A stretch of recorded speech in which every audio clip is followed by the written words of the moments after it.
Olá pessoal, vamos falar sobre o sistema urinário. Vamos entender como ocorre a filtração do sangue, por que ocorre e quais estruturas fazem parte desse processo.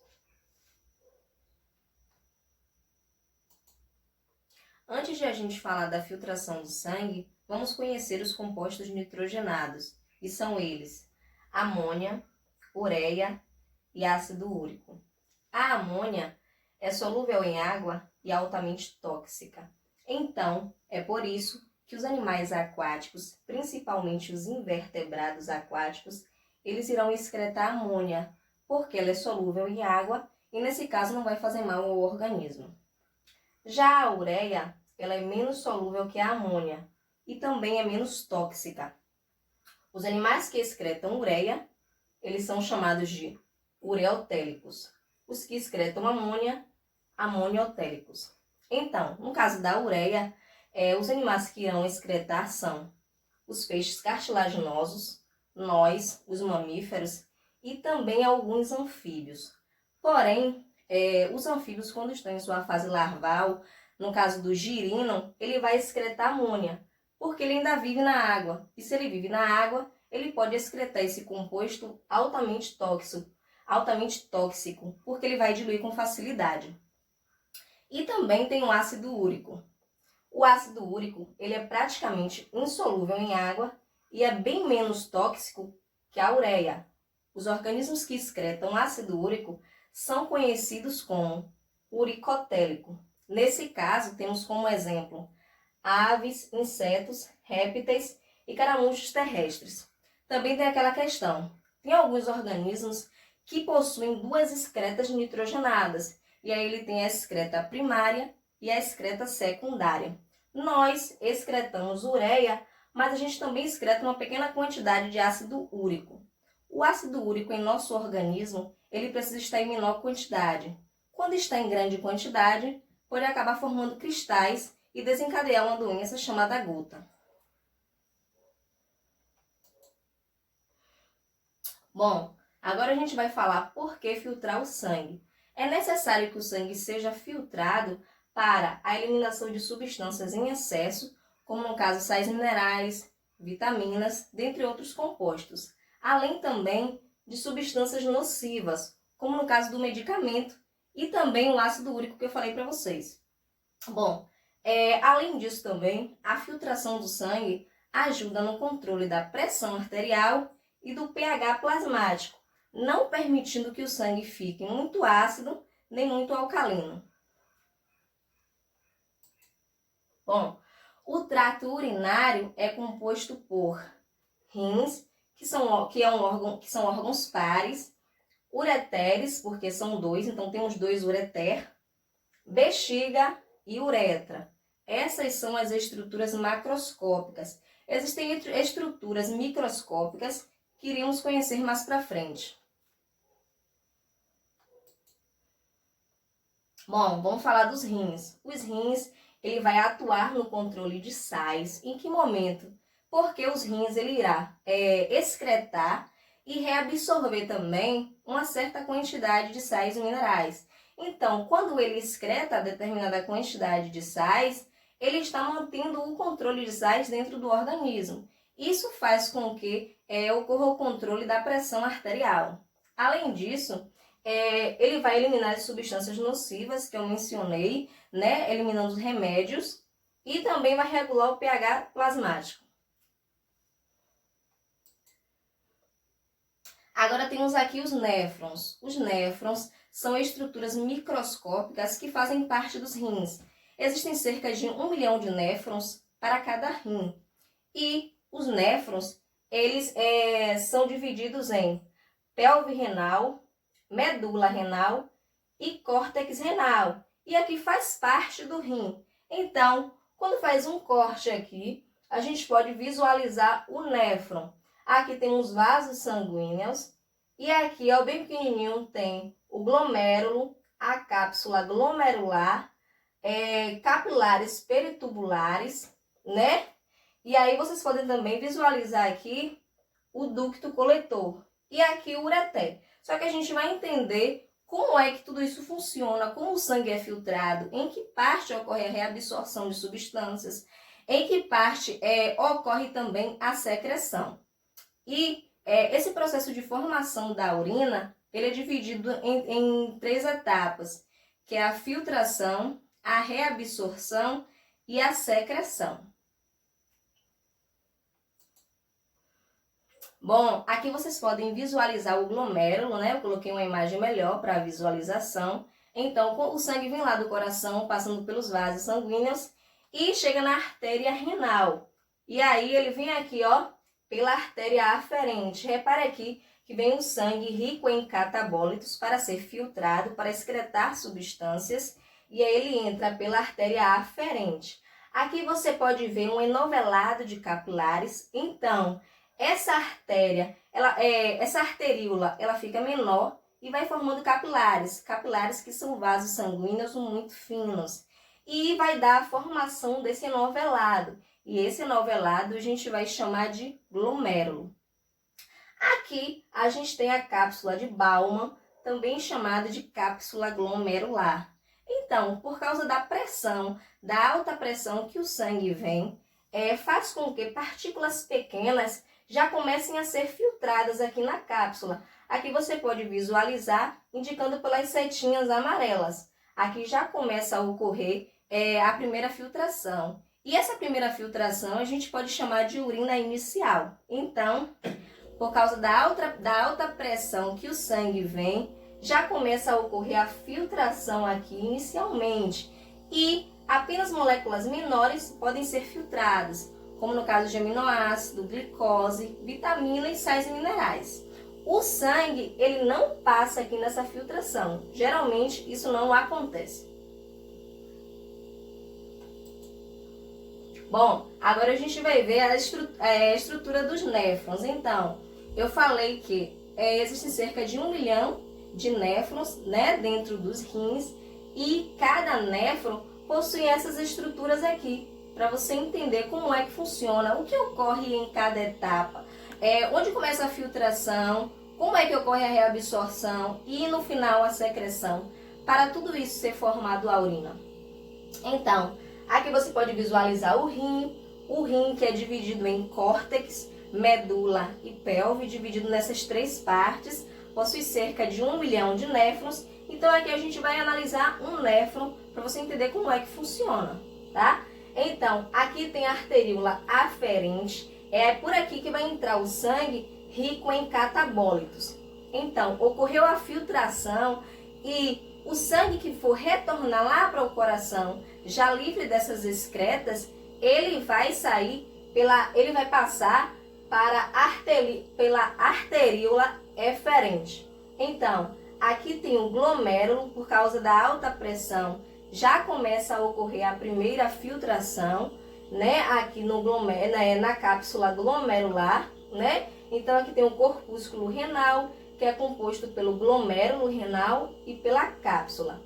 Aqui no túbulo contorcido proximal, que é o primeiro túbulo, vai ocorrer a reabsorção de substâncias úteis.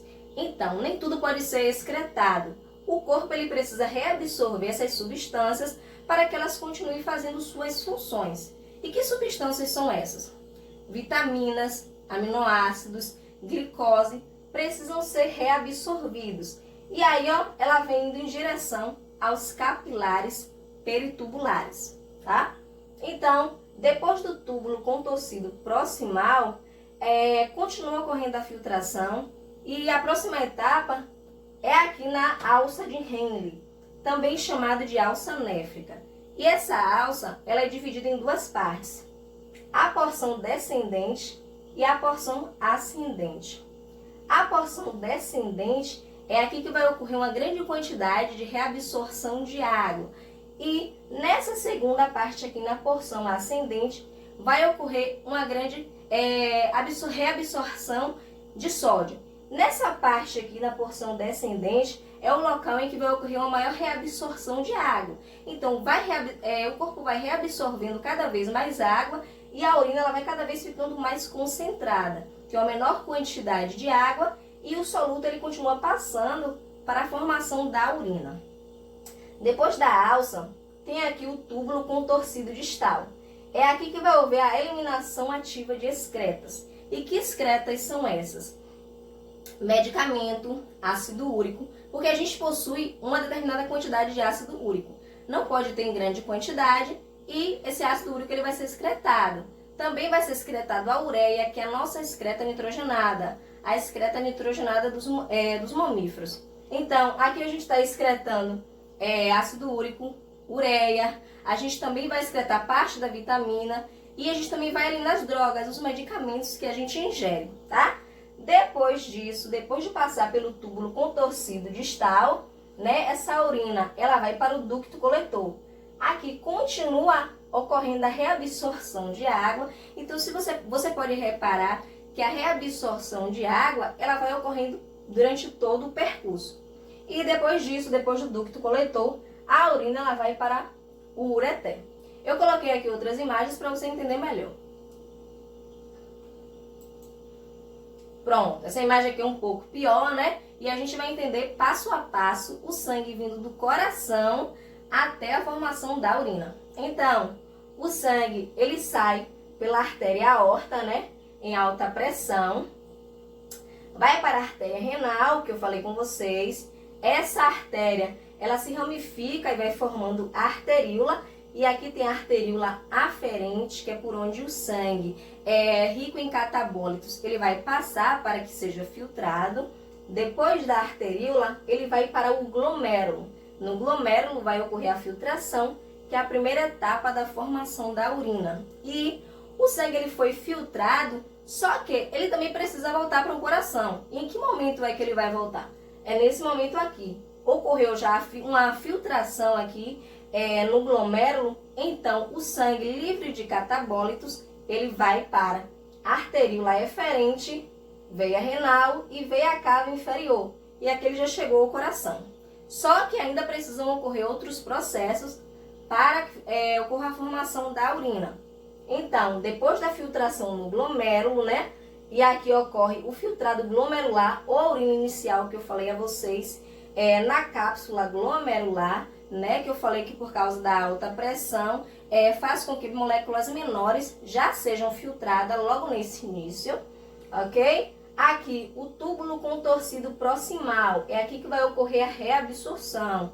E a reabsorção de substâncias úteis, né, que eu mencionei, as vitaminas, os aminoácidos, então precisam ser reabsorvidos, não pode ser tudo excretado. Aqui já começa a ocorrer a reabsorção. Depois, a alça néfrica, que é dividida em duas partes, que vai ocorrer grande reabsorção de água, e na segunda parte da alça vai ocorrer a reabsorção de sódio. Depois disso, continua ocorrendo a reabsorção e também uma secreção aqui no túbulo contorcido distal, tá? E aqui vai ocorrer a secreção de medicamentos, da ureia, do ácido úrico. E também é no túbulo contorcido distal que vai ocorrer o controle hormonal. Então, existem dois hormônios que serão responsáveis pela composição e pela quantidade da urina. São eles o aldosterona e o ADH, o antidiurético. Então, dois hormônios e vai agir nessa última parte aqui, ó, nesse último túbulo do néfron. Como é que isso acontece? Bom, o ADH é o hormônio que vai garantir o controle de água. Então, se você ingere pouca água, tem pouca água em seu corpo, você não pode liberar toda essa água na urina, você não pode liberar essa água em grande quantidade. Então, se tem pouca água, o ADH ele vai agir reabsorvendo mais quantidade de água do que o proposto e a sua urina, como consequência, ela vai ficar mais concentrada. Vai liberar a quantidade de soluto que deveria ser liberada, mas a quantidade de água na urina ela vai ser menor. Por isso, a quantidade de urina ela também vai ser menor, porque foi liberada pouca água. E o aldosterona? O aldosterona ele é responsável pelo controle da pressão arterial. Se a pressão está baixa, o aldosterona ele vai ser liberado na corrente sanguínea e vai ocorrer uma maior reabsorção de água e também de sódio, para que a pressão ela possa aumentar. E aí, isso faz com que ocorra também o aumento de outras substâncias, tá? Se a pressão ela tá alta, vai ocorrer uma maior liberação de sódio e também uma maior liberação de sal. E o potássio, ele aumenta. Então, é basicamente assim que funciona, tá? Então, depois que ocorreu tudo isso aqui no túbulo contorcido distal, essa urina, ela vai passar para o túbulo coletor, cálice, bacinete, ureter e bexiga. Depois disso, vai para a uretra, que é por onde será eliminada. Bom, eu coloquei aqui de uma forma mais simples o processo de formação da urina, caso você ainda não tenha entendido. Então, vem lá o sangue rico em catabólitos, passa pela artéria renal, arteríola aferente, glomérulo, que ocorre a filtração inicial, né? Túbulo contorcido proximal, reabsorção de substâncias úteis, alça de Henle, reabsorção de água e sódio, túbulo contorcido distal, secreção de medicamento, ácido úrico, ureia, íons também, ducto coletor, pelve renal, ureter, que está conduzindo essa urina para a bexiga, local onde será armazenado, e uretra, que é o canal por onde essa urina vai sair. Bom, agora vamos falar do ureter, né? A gente entendeu todo o processo de formação da urina, o sangue vindo lá do coração, rico em catabólitos, sendo filtrado lá nos rins, mais especificamente nos néfrons, passando pelos túbulos, e agora a gente formou a urina. Vamos falar agora do ureter. O ureter são túbulos condutores, e eles vão conduzir a urina. Possui movimentos involuntários, então sua musculatura é lisa, e ele vai conduzir a urina da pelve renal para a bexiga, que é onde vai ser armazenado. Aqui tem a bexiga, né, que é um órgão oco, é responsável pelo armazenamento da urina até o momento da sua liberação. E quando a bexiga está cheia, uma rede de correntes nervosas avisa e te incomoda para que você libere essa urina.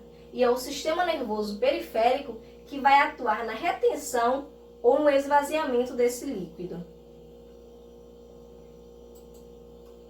Aqui tem a uretra. Então, eu coloquei aqui representando a uretra masculina e a uretra feminina. Por quê? Porque nos homens, a uretra ela vai servir tanto para a micção, tanto para a liberação de urina, como também para a passagem de espermatozoide. No caso das mulheres, a uretra ela vai servir apenas para a liberação da urina, tá? Bom, pessoal, eu espero que vocês tenham entendido e gostado. Beijos e até a próxima aula.